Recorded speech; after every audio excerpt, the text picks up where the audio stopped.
Halo semuanya, perkenalkan nama saya Ricardo Purba. Saya berasal dari kelas 12 IPA 1. Jadi, tujuan saya membuat video ini untuk memenuhi nilai ujian praktek pada masa pandemi.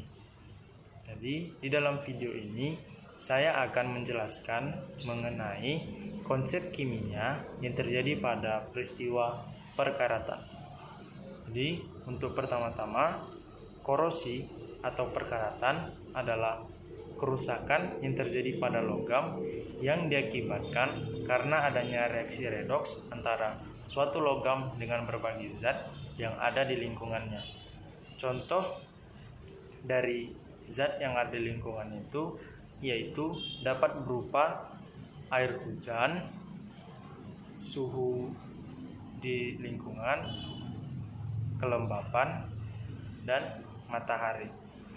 Jadi contoh dari korosi yang sering kita jumpai yaitu perkaratan pada besi. Untuk pada peristiwa korosi ini yang mengalami oksidasi yaitu logam, sedangkan oksigen mengalami reduksi.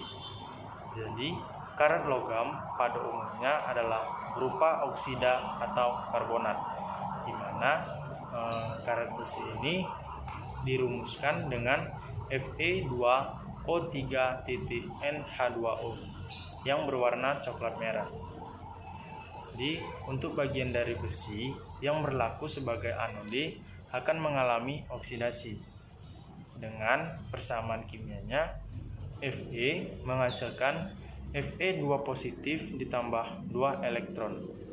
Jadi bagian dari besi yang bertindak sebagai katode akan mengalami reduksi, yaitu O2 ditambah 4H ditambah 4 elektron menghasilkan 2H2O.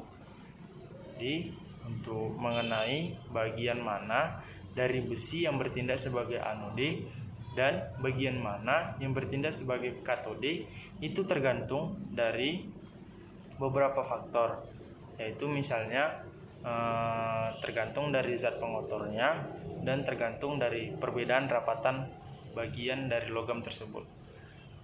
Untuk mengetahui cepat lambatnya proses perkaratan itu tergantung dari ada atau tidaknya lapisan oksida, karena lapisan oksida ini dapat berfungsi untuk menghalangi beda potensial terhadap elektrode lainnya.